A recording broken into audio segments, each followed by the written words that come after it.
Hello friends, आज हम बात करेंगे राष्ट्रपति के बारे में। राष्ट्रपति जो काफ़ी इम्पॉर्टेंट होता है किसी भी प्रतियोगी परीक्षाओं के लिए, इससे कई क्वेश्चन बनते हैं। तो ये वीडियो आपके लिए काफ़ी इम्पॉर्टेंट है, इसलिए इसको लास्ट तक देखना होगा। कई अनुच्छेद हैं संविधान के जो इम्पॉर्टेंट हैं, जो एग्ज़ाम में पूछे जाते हैं, और भी अन्य कई क्वेश्चन बनते हैं जो राष्ट्रपति से, वो हम इसमें डिस्कशन करेंगे।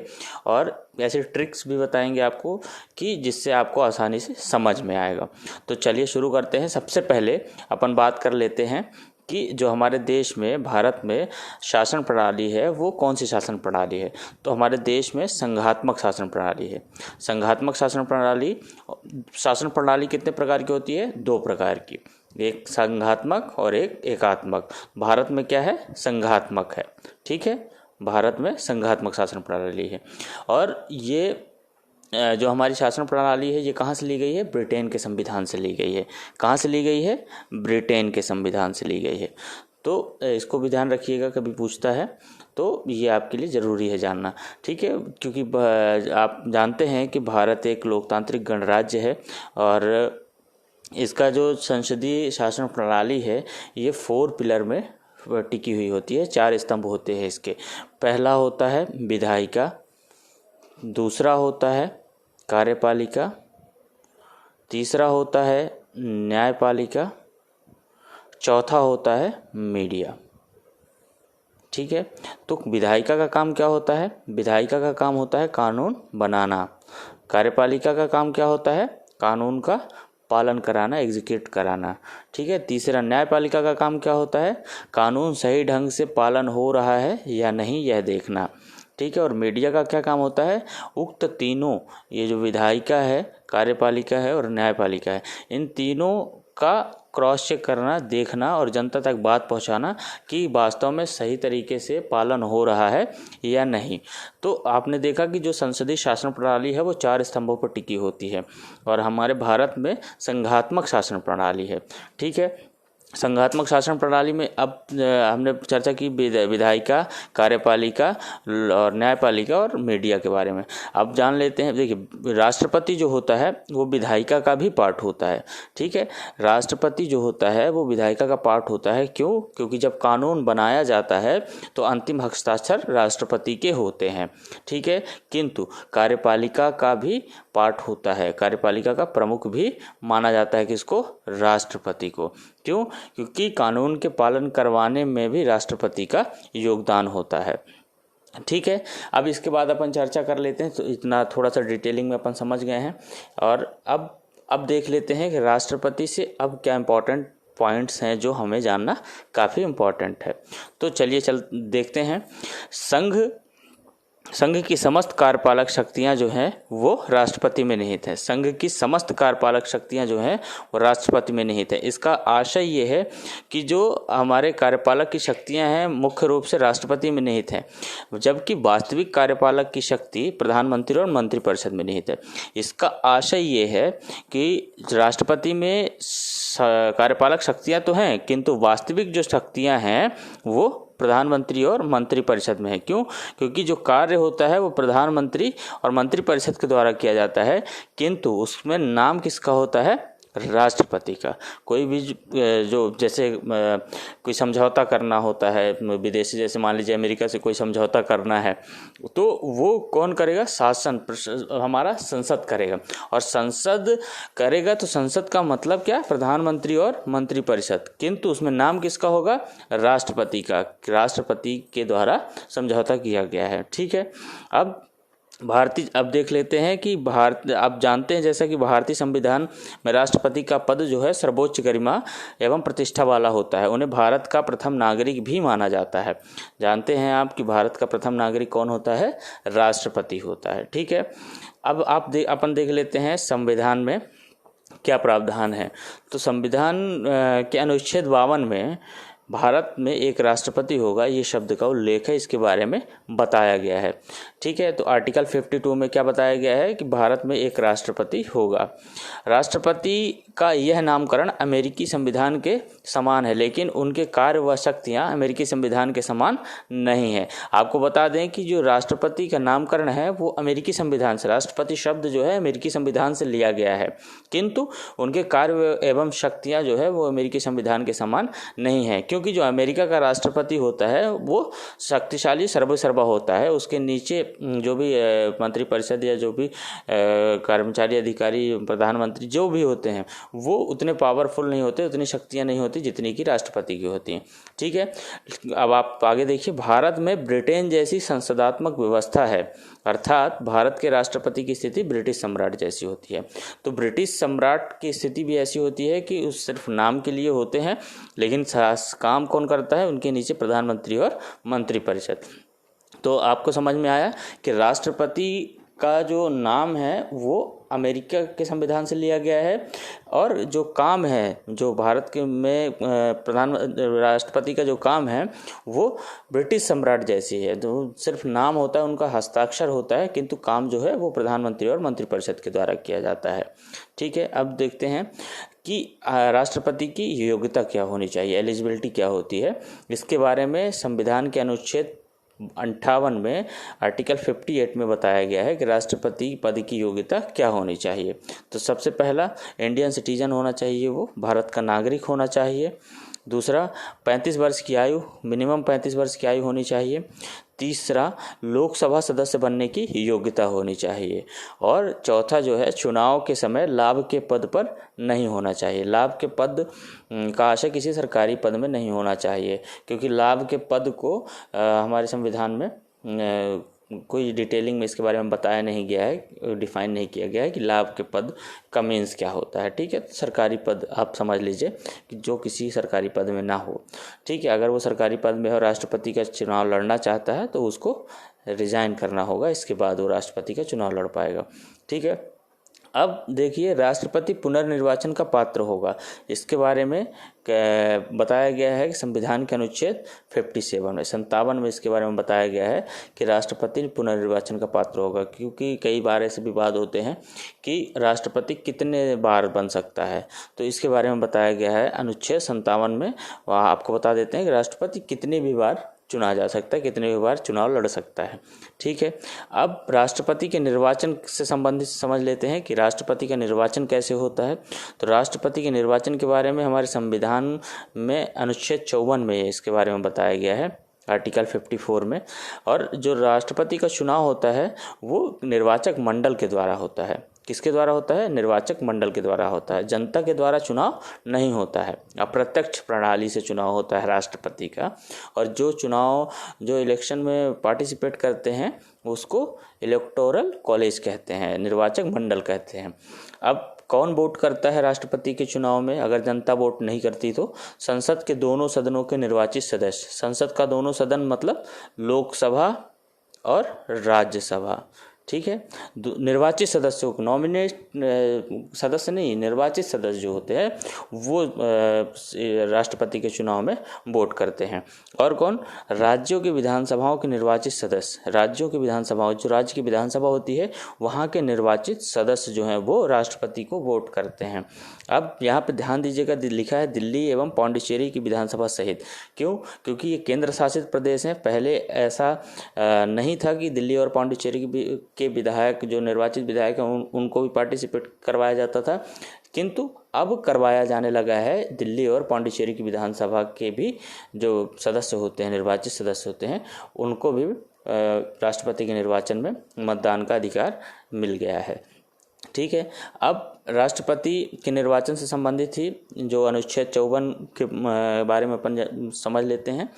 17वां जो संविधान संशोधन है 1992 में हुआ है, उसमें ये प्रावधानित किया गया है कि दिल्ली और पौंडीचेरी की विधानसभा के निर्वाचित सदस्यों को इस निर्वाचक मंडल में शामिल किया जाए।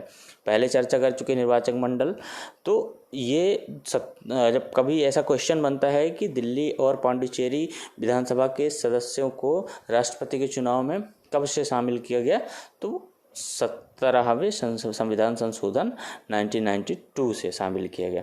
ठीक है, क्लियर है। अब इसके बाद अपन देख लेते हैं कि भारत का राष्ट्रपति की जो प्रक्रिया है चुनाव की, उसके बारे में। ठीक है, ये आपको अनुच्छेद 55 में मिलेगा, संविधान के अनुच्छेद 55 में इसके बारे में और डिटेल में बताया गया है। तो देखते हैं, भारत का जो राष्ट्रपति होता है वो जनता द्वारा अप्रत्यक्ष रूप से चुना जाता है, निर्वाचित होता है अप्रत्यक्ष रूप से, क्योंकि भारत का संवैधानिक प्रधान जो है निर्वाचित होता है, अतः इसे गणतंत्र भी कहा जाता है। जैसा कि आप जानते हैं कि गणतंत्र किसे कहा जाता है, गणतंत्र उसे कहा जाता है जिसका प्रधान जो है वो निर्वाचित हो, नॉमिनेट नहीं हो। ठीक है, तो इसलिए भारत को जो है गणतंत्र भी कहा जाता है। ठीक, अब आगे समझ लेते हैं कि अब राष्ट्रपति का जो निर्वाचन है उसकी प्रक्रिया के बारे में समझ लेते हैं। वो आपको संविधान के अनुच्छेद 55 में ही मिलेगा। पहला है, राष्ट्रपति का जो निर्वाचन होता है वो अप्रत्यक्ष रूप से आनुपातिक प्रतिनिधित्व पद्धति के अनुसार होता है। इसको एकल संक्रमणी मत द्वारा तथा ऐसे निर्वाचन में मतदान गुप्त होगा।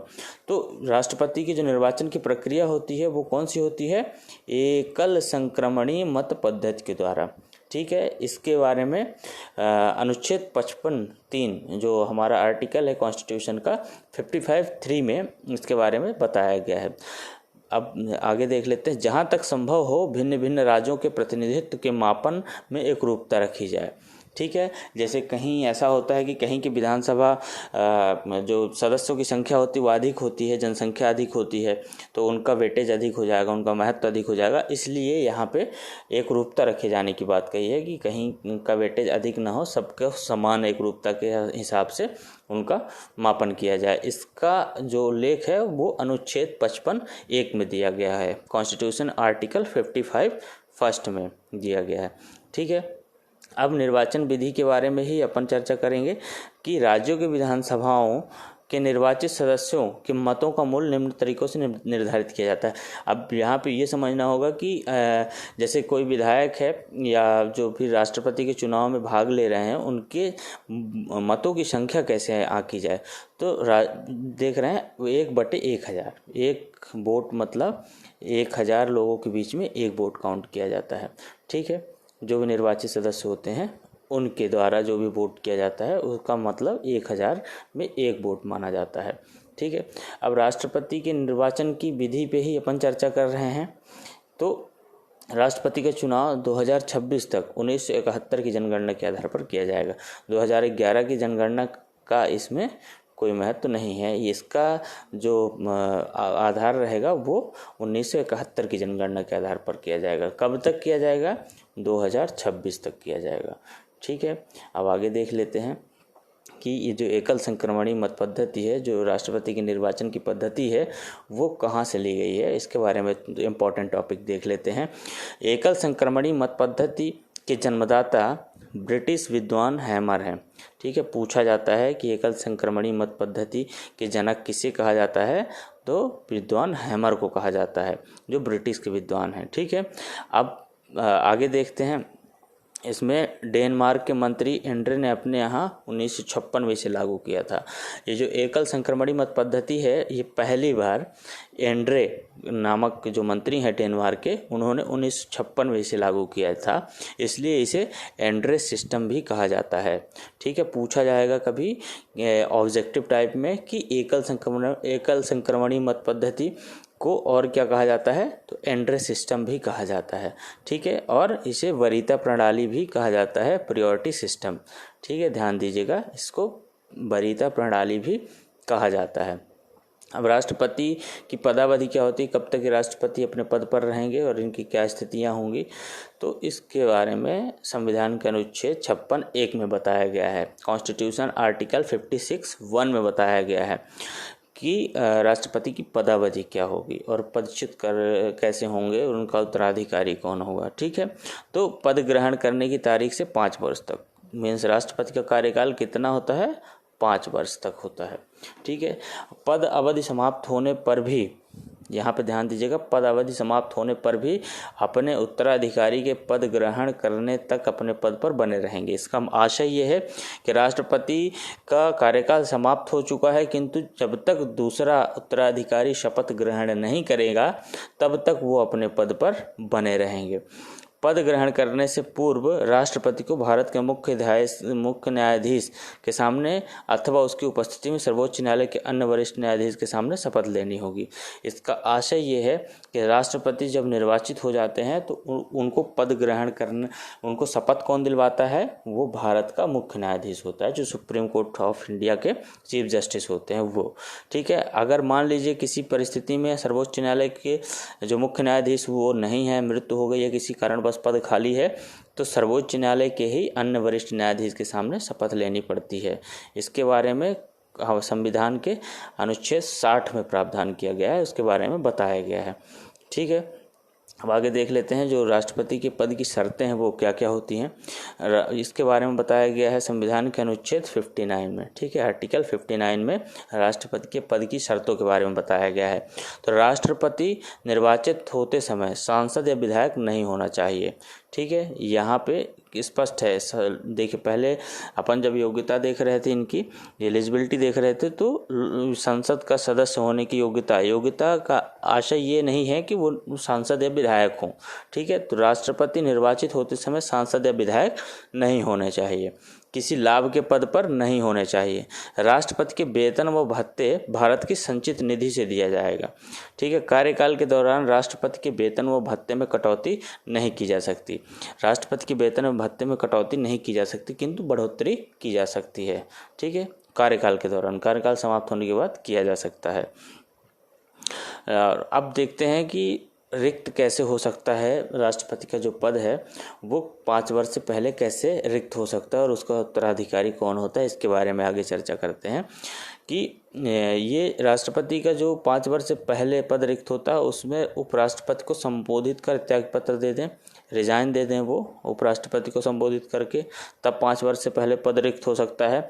कार्यकाल के दौरान मृत्यु हो जाए, डेथ हो जाए तो पद रिक्त हो सकता है, या फिर ये इनको हटाने की जो प्रक्रिया है महाभियोग प्रक्रिया, इसके द्वारा पद रिक्त हो सकता है।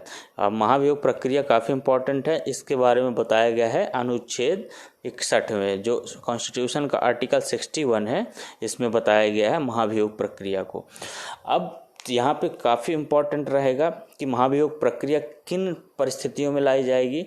तो जब संविधान के अतिक्रमण की बात आएगी, केवल संविधान के अतिक्रमण पर ही महाभियोग लाया जा सकता है।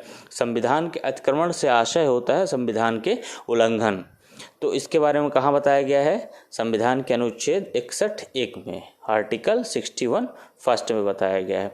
ठीक है, अब देख लेते हैं कि जब कई ऐसी परिस्थितियां होती हैं आकस्मिक कि राष्ट्रपति के कार्यों का निर्वहन कौन करेगा जब पद रिक्त हो जाएगा, तो इसके बारे में बताया गया है आर्टिकल 70 जो है हमारा संविधान के अनुच्छेद 70 में बताया गया है कि राष्ट्रपति के कार्यों का निर्वहन कौन करेगा आकस्मिकता के परिस्थिति में।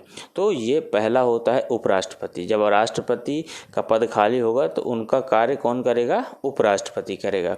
अब मान लीजिए उपराष्ट्रपति भी नहीं है, अनुपस्थित है, तो उस समय सर्वोच्च न्यायालय का मुख्य न्यायाधीश करेगा राष्ट्रपति का काम। अब मान लीजिए कि उपराष्ट्रपति एवं सर्वोच्च न्यायालय के मुख्य न्यायाधीश दोनों नहीं हैं, तो सर्वोच्च न्यायालय के अन्य वरिष्ठ न्यायाधीश के द्वारा राष्ट्रपति का जो कार्य है वो संपादित किया जाएगा। ठीक है, इसके बारे में बताया गया है संविधान के अनुच्छेद 70 में। आगे देख लेते हैं राष्ट्रपति के निर्वाचन संबंधी जो विवाद हैं वो उनके बारे में क्या प्रावधान है। तो इनका जो निर्वाचन संबंधी विवाद है वो संविधान के अनुच्छेद 71 में इसके बारे में बताया गया है कि जो विवाद है उसको किस तरह से एग्जीक्यूट किया जाएगा, कहाँ उसका चैलेंज कहाँ किया जा सकता है, क्या निर्णय हो सकता है, उसके निर्णय की मान्यता क्या होती है, इसके बारे में। ठीक है, तो विवाद का जो निपटारा होता है वो सर्वोच्च न्यायालय सर्वोच्च न्यायालय में ही राष्ट्रपति के निर्वाचन से संबंधित वाद लाया जा सकता है। उसका जो निर्णय होगा सर्वोच्च न्यायालय का वो अंतिम निर्णय होगा, उसके अलावा उसके बाद कोई निर्णय नहीं हो सकता है। ठीक है। 11वां संविधान संशोधन 1961 के अनुसार राष्ट्रपति के निर्वाचन को इस आधार पर अवैध घोषित या स्थगित नहीं किया जा सकता कि किसी राज्य की विधानसभा भंग होने के कारण निर्वाचक नामावली अधूरी थी। कई बार ऐसा होता है कि जब राष्ट्रपति का निर्वाचन होता है तो किसी राज्य का जो विधानसभा होता है वो भंग हुई होती है या निर्वाचन होना होता है, तो इस आधार पर कोई चैलेंज नहीं किया जा सकता कि इस जो राष्ट्रपति का चुनाव है उसमें कोई विधानसभा भाग नहीं ले पा रही है, नामावली अधूरी है, इस पर चैलेंज नहीं किया जा सकता है। ठीक है। ये कब से किया गया है? 11वां संविधान संशोधन 1961 से। ठीक है। अब राष्ट्रपति की शक्तियों के बारे में जान लेते हैं। राष्ट्रपति की जो शक्तियां हैं वो मुख्यतः 2 प्रकार की होती हैं। एक सामान्यकालीन शक्तियां जो वर्तमान में हैं, अभी जो शांतिपूर्ण ढंग से होती हैं, वो अभी सामान्यकालीन शक्तियां हैं वर्तमान समय में। दूसरी होती है आपातकालीन शक्तियां। ठीक है, इमरजेंसी राइट्स। तो ये जो आपातकालीन शक्तियां हैं ये किसी विशेष परिस्थितियों में होती हैं, और सामान्यकालीन जो शक्तियां होती हैं ये हमेशा होती हैं, सामान्य स्थितियों में होती हैं। ठीक है। अब देखते हैं कि सामान्यकालीन शक्तियों में कौन सी शक्तियां आती हैं। कार्यपालक शक्तियां इसलिए क्योंकि कानून का पालन करवाने की जिम्मेदारी भी राष्ट्रपति की होती है, इसलिए कार्यपालक शक्ति।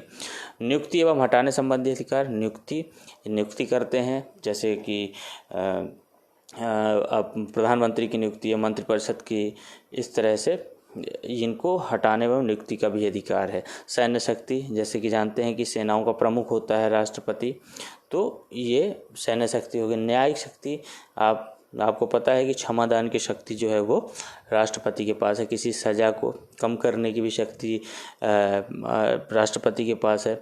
सुप्रीम कोर्ट के जजों से ये सलाह लेते हैं, इनको वो शक्ति प्राप्त है कि वो सलाह ले सकते हैं, और सुप्रीम कोर्ट के जज इनको सलाह देने के लिए बाध्य हैं।